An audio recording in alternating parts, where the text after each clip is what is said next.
Welcome to Lesson 1.1, Rates of Change with Tables and Graphs. At this point, you should have already watched the welcome video, and if you haven't, pop back over to the content section and watch that welcome video just so you know where everything is and what the daily expectations are.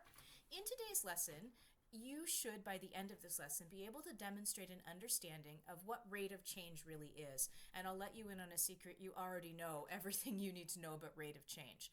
At the end, you should be able to calculate average rates of change and estimate the instantaneous rate of change. And there are some homework questions that'll show up again at the end of the lesson. So a lot of you might be asking, what actually is calculus? Well, calculus really is just the study of the infinite. Infinitely many, large, small, going on forever and ever. There's two different ways that we can study this rate of change of the infinite. And really they fall into two categories. We can calculate the area under a curve, or we can calculate the slope of a curve.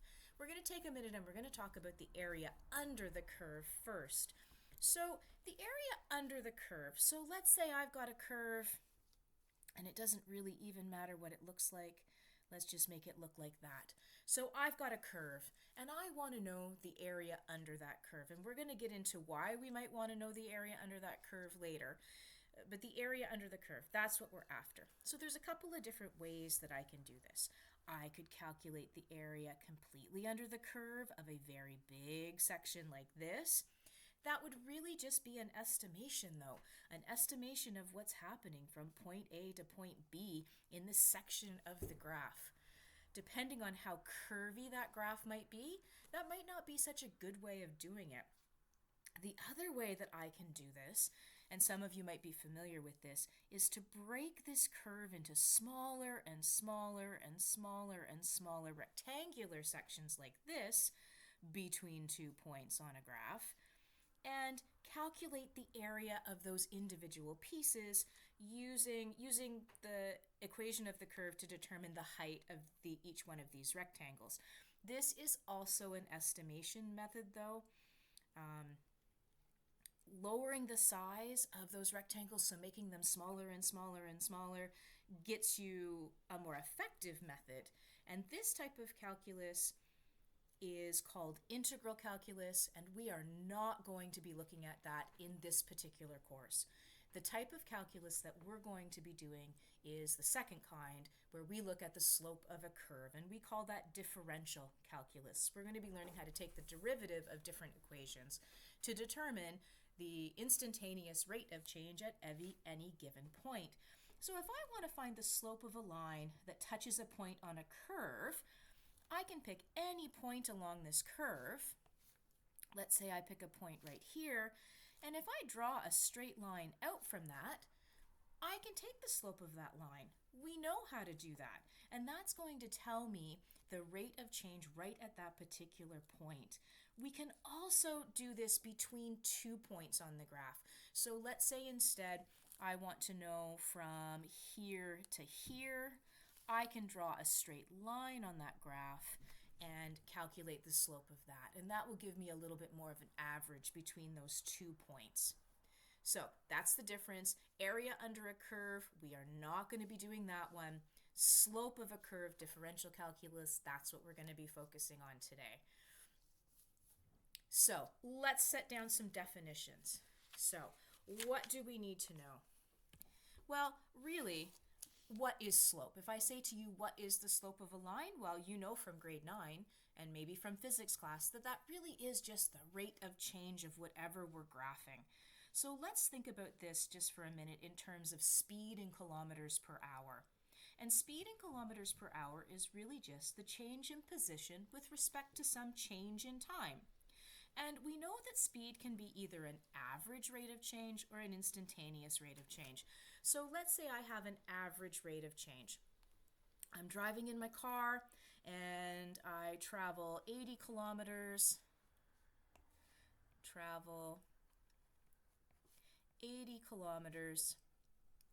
in 1 hour.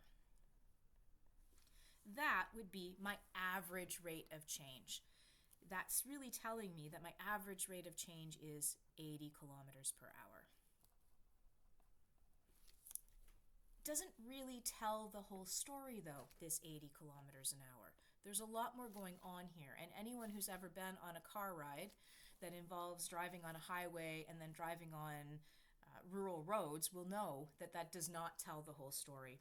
So my average rate of change over that whole trip, that whole hour, might be 80 kilometers an hour, but maybe I only did 40 kilometers an hour on the road to get to the 401.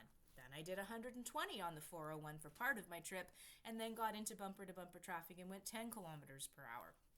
Then got off again and maybe got going 20 kilometers an hour. So really that's just the average rate of change. And we abbreviate that ROC. So if you hear me talk about ROC, that's what I'm talking about, is the average rate of change. The other rate of change that we can talk about is the instantaneous rate of change, or IROC. Instantaneous rate of change. This is the rate you're traveling at any particular instant in time. So the rate you are traveling at any instant in time.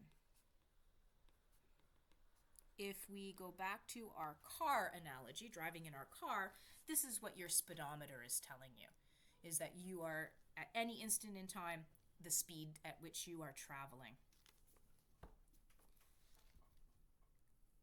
So we know how to find the slope of a straight line, and that's ultimately what we're going to translate these into. So we're going to use the slope of a line to calculate rate of change, and finding the slope of a straight line is relatively easy. You've been doing this since grade 9, maybe even before. So we know if I have a graph, and we're going to get into more detail on this in a little bit, but if I have a graph, I can take my rise over my run. So if here's my graph, you guys know this, I've got a line on my graph. I simply take the rise over the run. Rise over the run. If I have a table of values, I can use my slope equation of y2 minus y1 over x2 minus x1. So that gives us the ability to determine it from either a graph or a table of values. Okay, so there's two different ways that we're going to determine the rate of change for a curved line. The first way is by using what we call a secant. So it's a line that connects any 2 points on a curve. So let's get a curve here, and we're just going to start with an easy curve. We're just going to make it a nice quadratic because we're familiar with those. And I'm just going to draw a line between any 2 points on that curve. So let's draw a line between my point here, let's call this point O, and a point over here, let's call this point Q, and let's draw a straight line. Now if we take a look at that, the slope of this line will give us the average rate of change, but is that really telling us a very good story? The slope of that line is just about 0 and doesn't really tell us what's happening. What if I have a point here and a point here? So now I'm going from point P to point Q. That might be giving us a little bit better picture of what's going on. And I think we can see that the farther apart, like O and Q, that the lines are, the less precise our average rate of change is going to be. And that line from point O to point Q, the slope, like I say, is almost 0. It's not really what's happening. The rate's decreasing. We can see that that rate is decreasing when we go from O to P and increasing when we go from P to Q. So we need a slightly different way to be able to figure this out. So here's a definition. Make sure you've got this in your notes. Average rate of change, AROC, is the rate of change of a function over some interval, and it corresponds to the slope of the secant connecting 2 points of that interval.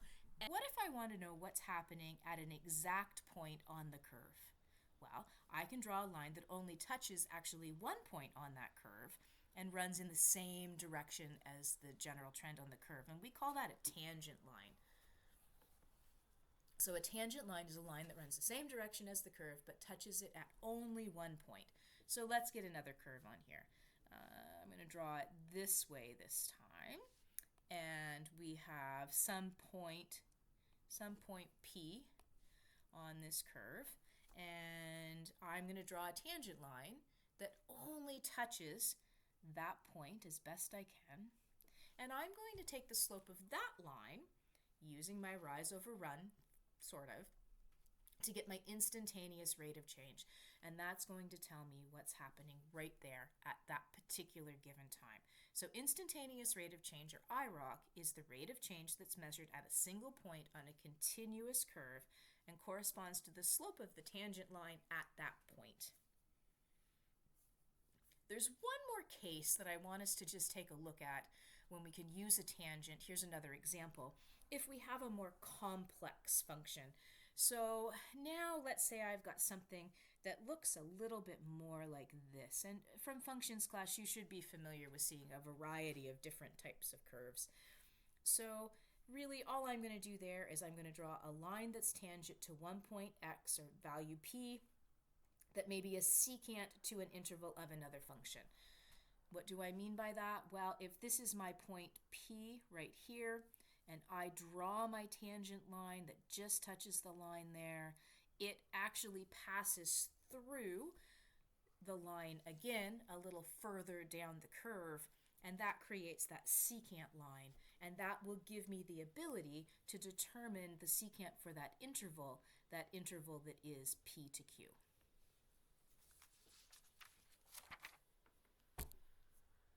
So what are some of the ways that we can calculate rate of change that we already know? Well, if I have a table of values, I'm going to use my equation, y2 minus y1 over x2 minus x1, for average rate of change. If I want to know the instantaneous rate of change from a table of values, I'm going to use a slightly different approach. I'm going to use an average rate of change to approximate the instantaneous rate of change. We're going to use an interval before and an interval right after to try and find this. If I have a graph, I'm going to do a secant and slope formula of the line between 2 points. So the secant, that line between 2 points. If I'm trying to find the instantaneous rate of change, though, I'm going to use the tangent. That's at 1 point. And then the slope formula again. For both of those, we know that we have slope just simply equals my rise over my run. Easy peasy. We know how to do that. If I have an equation, well, I can just use the slope formula. If I can put the equation into slope-intercept form, like y equals mx plus b, well, I know that that m value is actually my slope, or my rate of change. If I want to know the instantaneous rate of change, I'm going to use the difference quotient, or small centered intervals, and this is what we're going to learn how to do. That's really ultimately this here is what we are going to learn how to do. Average rate of change from 1 to 3 seconds, the instantaneous rate of change at 3 seconds, and the instantaneous rate of change at 6 seconds. So for this first one, for average rate of change, where we are going from 1 to 3 seconds, we're simply going to use our slope formula of y2 minus y1 over x2 minus x1. This is how we write this if we want to write this in calculus lingo, so to speak. So our average rate of change from 1 to 3 is going to equal d2 minus d1 over t2 minus t1. I've just changed it to d and t because that's what's on our table of values. T is our x value and d is our y values. So let's fill in some numbers. So d2 in this case, so we're going from 1 to 3 seconds. This is the interval that we're looking at right here, from 1 to 3 seconds. So my y values, or my d values, I have 28 minus 2 all over my x values of 3 minus 1. That gives me 26 over 2 which is equal to 13, and let's say our distance is in meters and our time is in seconds. So that's going to give us an average rate of change of 13 meters per second. For the instantaneous rate of change, we're actually going to use small intervals. So this, we're going to use small intervals right before and right after the spot that we're trying to find. So I'm just going to take this off of here. I'm going to talk about that for a second. So I want to find the small intervals right before and right after. So that means that if I want to know at 3 seconds, that's this one right here, I want to take a look at the interval coming up to it. That's 1 to 3 seconds.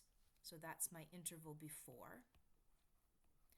And I'm going to use the interval after, right after it, of 3 to 5 seconds. So that's what I'm looking at.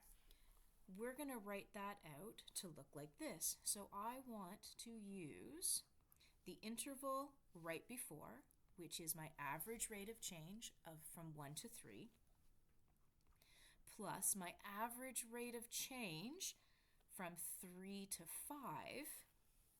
So this is my before or my preceding interval, and this is my after or my following interval.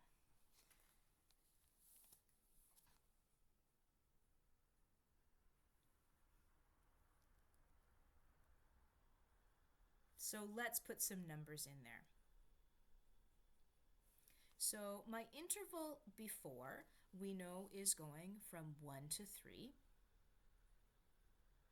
And we've already actually calculated that at 13, but we're going to write it out again. So my interval before is 28 minus 2 over 3 minus 1. And I'm going to add that to my after, which is 126 minus 28 divided by 5 minus 3. So when we do the math on that, 28 minus 2 is 26 over 2, plus 126 minus 28 ends up being 49 over 2. We can add those together now, common denominator, and when the dust settles on all of that, it gives us 31 meters per second. So we know that at exactly 3 seconds, we've approximated, using small interval before and small interval after, that the instantaneous rate of change at 3 seconds is 31 meters per second. We can do the exact same thing if we want to take a look at the interval, if we want to take a look at the instantaneous rate of change, right, at 6 seconds, the process is going to be exactly the same. We could do it by looking at the small interval before and the interval after, interval before, interval after. And so let's work that one out, and then I'm going to show you why that's probably not going to be the best. So let's look at C. So let's do it the way we've been doing it. So we're going to say I'm going to take my average rate of change before, my small interval before of 5 to 6, and I'm going to add that to my average rate of change from 6 to 10 seconds. So this is my before, this is my after, or my preceding and following. So let's work that out. So from 5 to 6, I have 217 minus 126 over, what is it?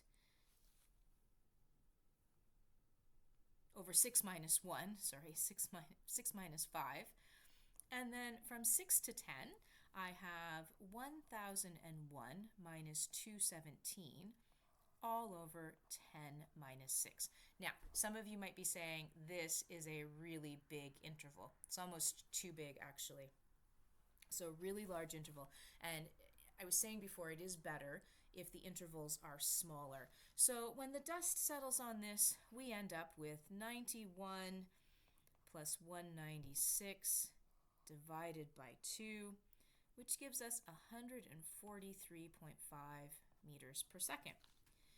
If we didn't know any better, we would think that that was a half decent answer. But really, we can be much more exact than that if we use a small interval. And we're going to take the small interval that's happening right before 6 as it approaches 6 from this direction, and we're going to take a very small interval of a number that's just right after 6. So this is what this is going to look like if we use that. So we're going to take the instantaneous rate of change when x equals 6. And like I say, we're going to use a small interval right before and a small interval right after. So average rate of change. So the small interval, as close as I'm going to get for right now, right before 6, would be 5.99. And then if I want to think about going just one small interval after 6, I'm going to go to 6.01. This will be my x1. This will be my x2 when we're sorting this out. Now, in order for us to be able to do this, there is one other piece of information that we need. We need to know the equation.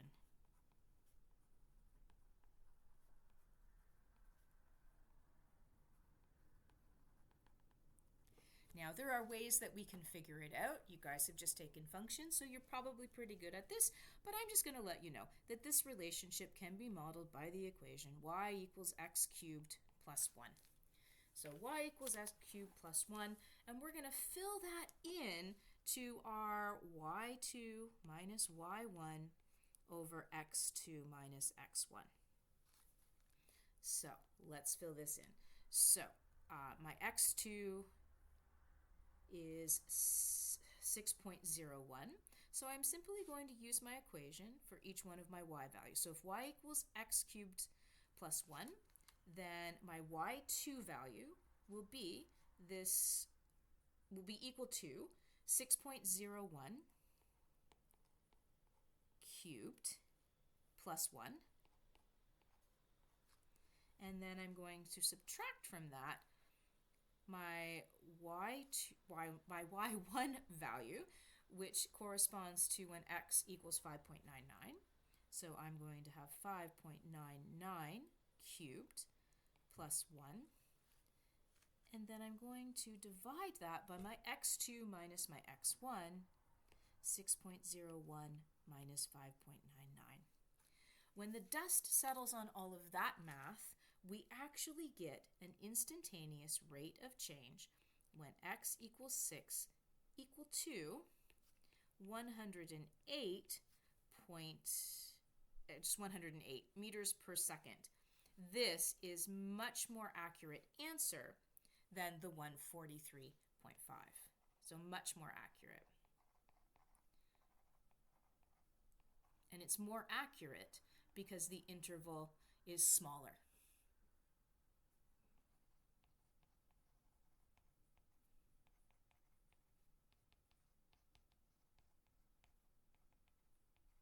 So much more accurate because the interval is smaller. Okay. Let's take a look at another example. So here's a typical population modeling graph. So the population of a town is modeled by an equation. So here we've got the equation.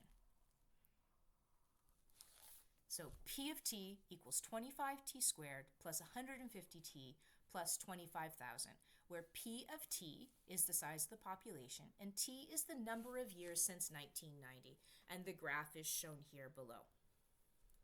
Now you're being asked to find a few things here. You're being asked to draw the secant from 10 to 100 years, find the slope of that secant, and what does this slope represent? So let's tackle that first, and I'm going to make this a little bit bigger so we can see it a little better.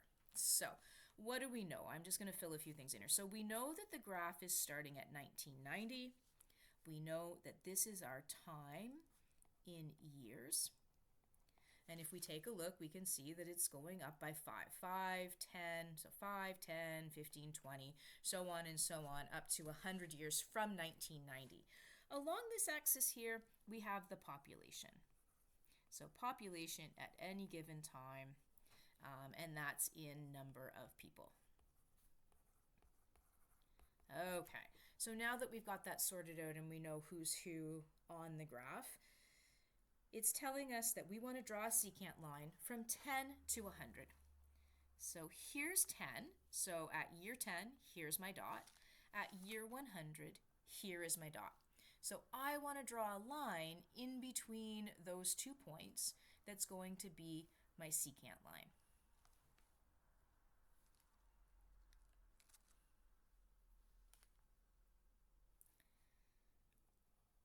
So here is my line in between those two. There's our secant point. Now I just am going to take the slope. So find the slope of that secant line. So to find the slope of that line, I know that my slope is equal to rise over run. We could say rise over run here.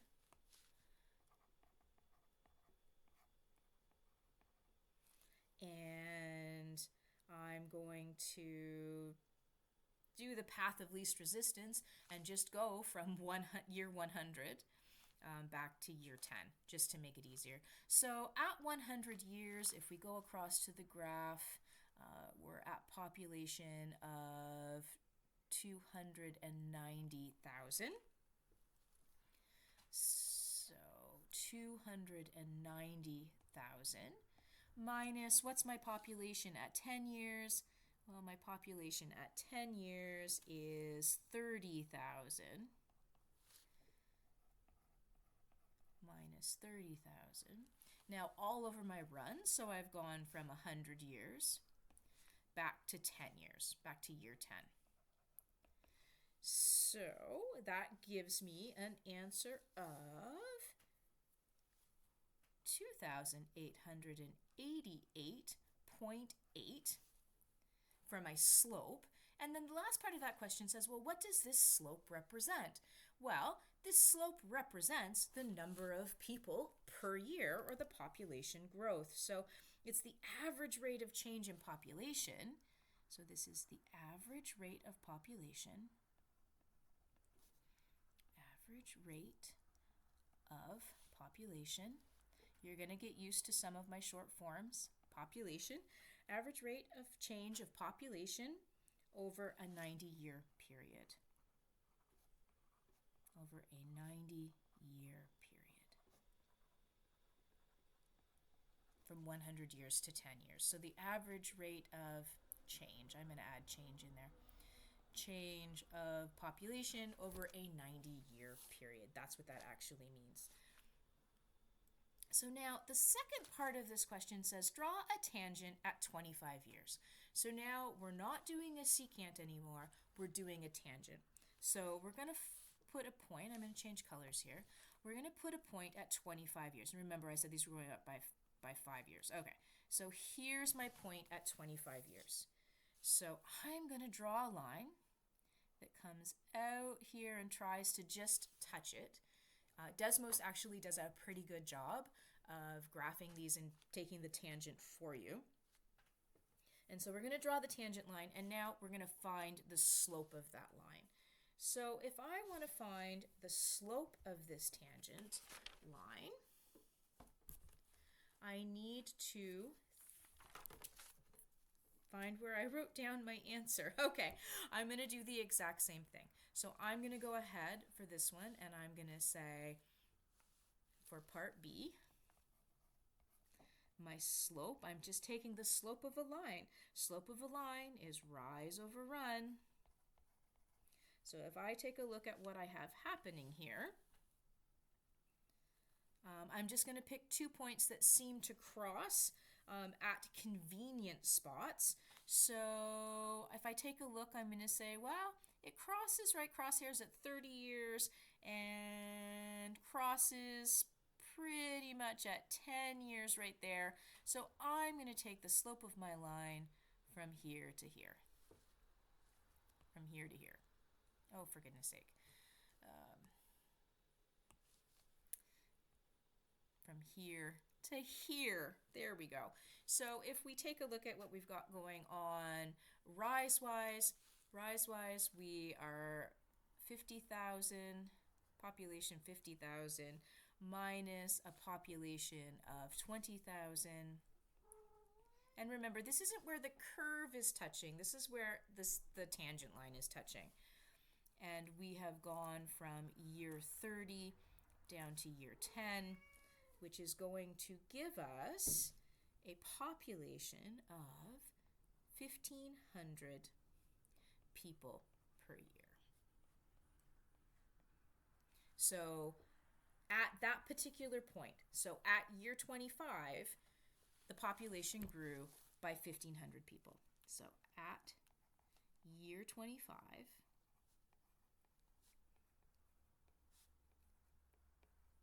the population grew by 1,500 people.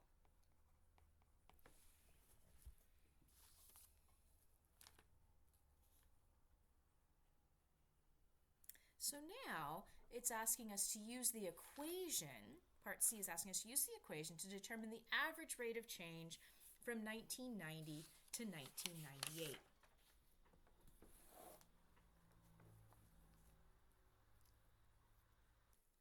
I'm just going to add in a blank piece of paper. We'll flip back and forth. I just think it'll be easier for you to see. So use the equation, determine the average rate of change from 1990 to 1998. So really what we're being asked here is to take the average rate of change from 1990 to 1998. Remember, the graph starts at 1990, and we want to know for that period of time. So we want to find the average rate of change from 1990 to 1998, and we are going to use the equation to find that. So what was our equation? I'll just rewrite it for you. So P of t is equal to 25t squared plus 150t plus 25,000. So if I want to know the average rate of change from 1990 to 1998, that's the first 8 years. So I'm going from time 0 when they started counting through to 8 years. That's going to equal P of 8. So that's our population at year 8 minus my population at year 0, or P of 0, all over year 8 minus year 0. So still my y2 and my y1 over my x2 minus my x1. And we're going to sub these values into the equation. So sub these values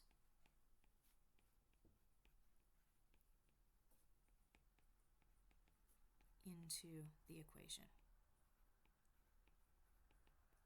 And then solve for our slope. So we would take our equation. So we have 25.8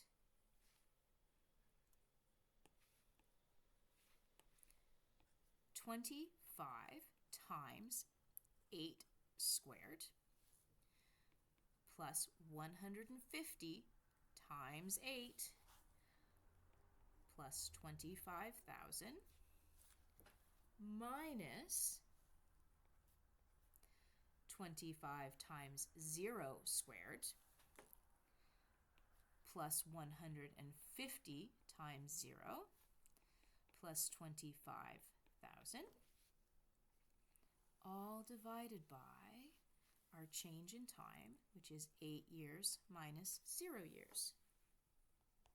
We know that these are going to equal 0. No math to be done there.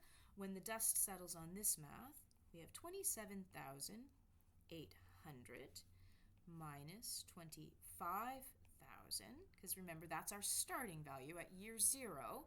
Year 0, we had population of 25,000, all divided by 8 minus 0, which is 0, which tells me that it's 350 people per year growth rate between 1990 and 1998.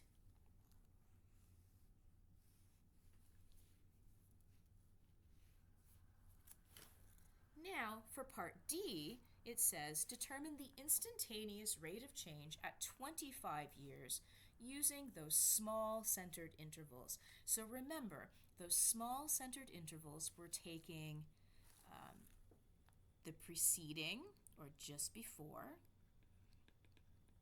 and following all around, centered around 25 years.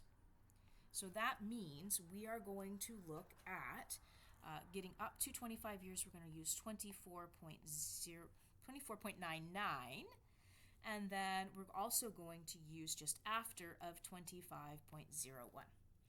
Okay, so let's pop over to this page. So that was C. This is D. This is D. So we're going to calculate the instantaneous rate of change when x equals 25, or actually in this case when t equals 25. When t equals 25, and we're going to use our p at 24.99, which is slightly before, so slightly before. And we're going to use p of 25.01, which is just slightly after. Just slightly after. And this is what we've called that small integral method, and I'm going to define that in a second. So we are going to use this. We're going to use ROC to find ROC. So we're going to use our average rate of change for the small interval from 24.99 to 25.01. I'm going to do that by substituting my values into my equation. So my y2 will be p of 25.01 minus p of 24.99. That's my y2 and my y1, all over my x2 minus my x1, which ranges from 25.01 years to 24.99. Very small interval there. Going to substitute those into the equation. I'll show you what it looks like. So we have 25 times 25.01 squared plus 150 times 25.01 plus 25,000. That's what y2 is going to equal if I substitute in those values. Then I'm going to take 25 times 24.99 squared plus 150 times 24.99 plus 25,000. That's what y1 is going to equal when x equals 24.99. And then I'm going to do my x2 minus my x1, 25.01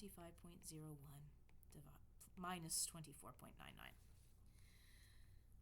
When the dust settles on that and we do all of that math, we end up with 28 over 0.02, which tells me that it's 1,400 people per year. So at year 25, using our small interval method, we know that the population is growing at 1,400 people per year. So let's get a definition of this small interval, the small integral or interval method. So small interval method. Small interval method.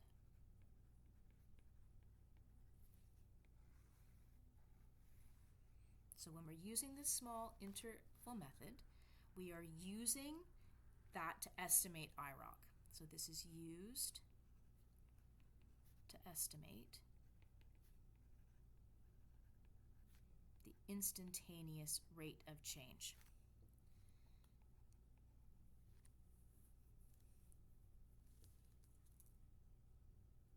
And we're going to use the smallest interval that we can surrounding the point that we're trying to find.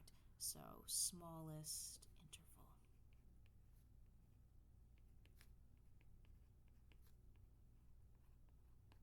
smallest interval preceding and following. Okay, so there is one more part to this question, the never-ending question. How do your graphical answers compare to your algebraic answers? Well, let's compare them, and let's just compare them here. So how do they compare? Well, we know that graphically, when we looked at the graph, that's this right here, we got that the population growth was 1,500 people per year at year 25. So that was using our equation, that was using our the slope of the tangent line. When we did the small interval,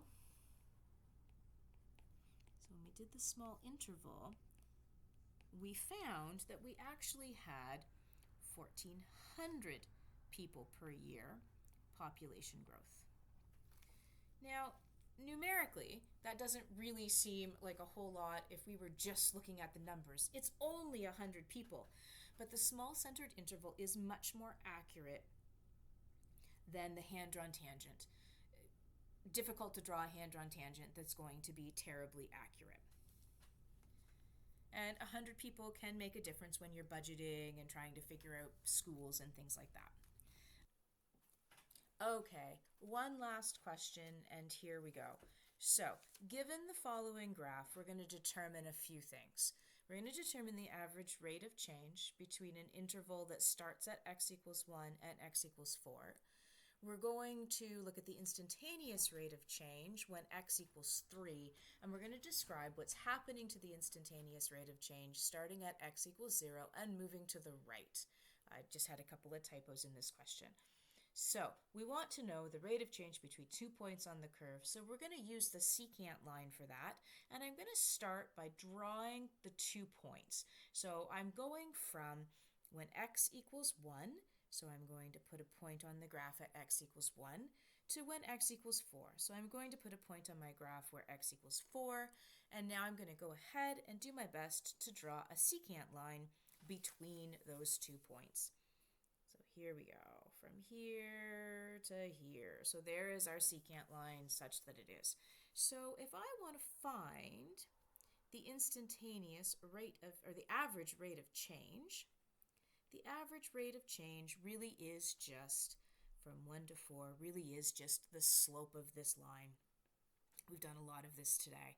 So I'm going to use my points because I think that's easier. So this point is when x equals 4, y equals 3, and this point is when x equals 1 and y equals, let's say, 1.5. So using my y2 minus y1 over x2 minus x1 gives us 3 minus 1.5 over 4 minus 1, which gives us an average rate of change of 0.5 for that secant line. Now, the second part of this question, and that's it, we're done. That's it for that. So now, the second part of this question, part B, is asking us for the instantaneous rate of change when x equals 3. So we can do that by drawing a tangent line when x equals 3. So here's my point. I'm going to draw my tangent line. So I'm going to draw it and try and get it. There we go. That's not too bad. I'm going to draw my tangent line, and I'm going to take the slope of that. And if I take a look at this, my ROC, or my instantaneous rate of change when x equals 3, if I look at my slope and I'm just going to do it on the bottom here. So over 1 and up 1. So it's approximately equal to 1.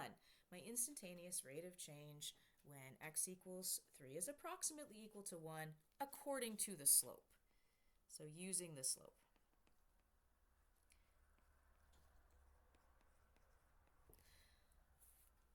But let's prove it using small intervals, which means we need an equation.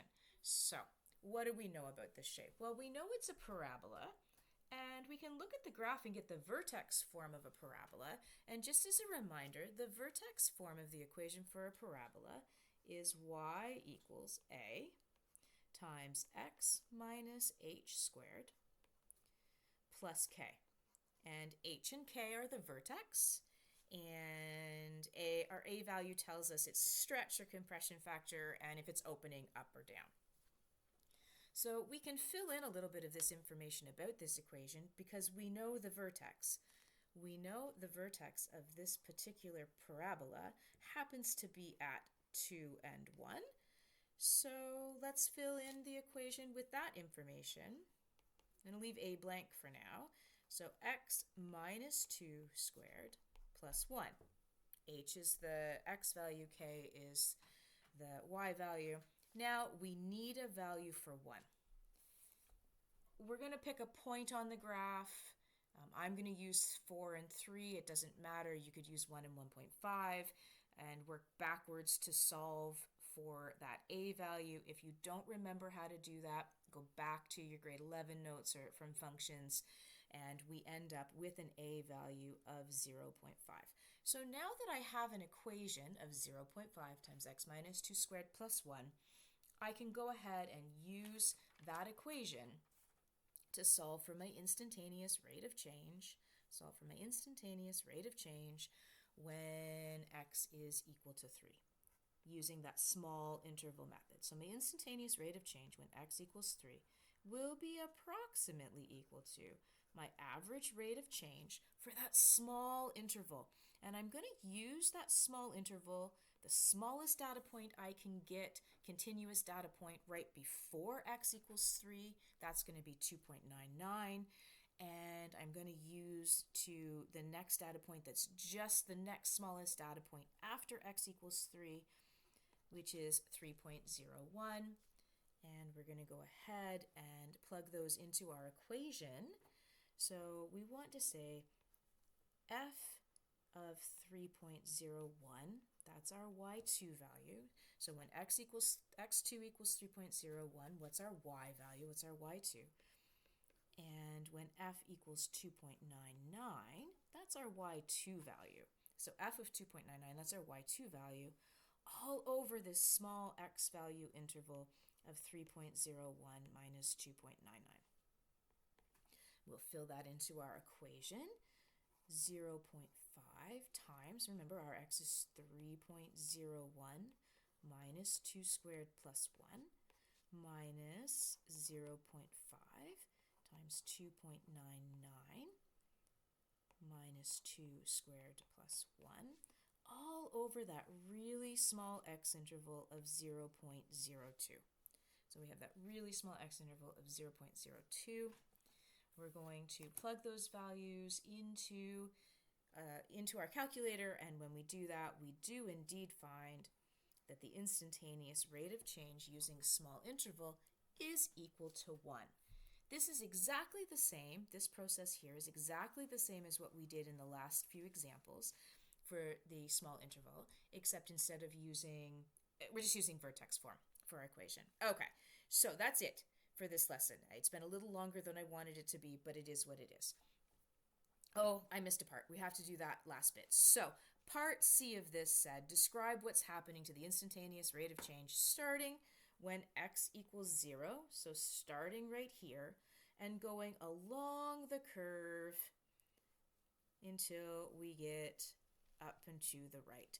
So if we wanted to describe what was happening on this part of the graph from x equals 0 to x equals 2, then we could say that the rate of change is decreasing. So our rate of change is decreasing.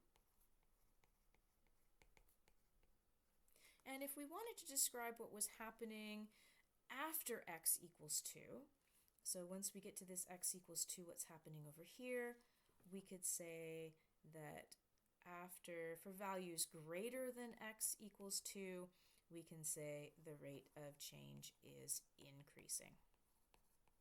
Okay, I promise that really is it for right now. So what I would like you to do, and what I really recommend, is that you should do the homework questions. Page 9, questions 1 to 4 and 8 to 9. They're going to look very similar to what we've been doing today. The textbook is posted under the content section under this lesson. So it is all there. The questions are there. When you have done those homework questions and you feel ready, I want you to try the learning check-in quiz of 2 questions that's posted under the lesson. If you have any questions, feel free to give me an email. I will get back to you within the day. Thanks and have a good day. Bye.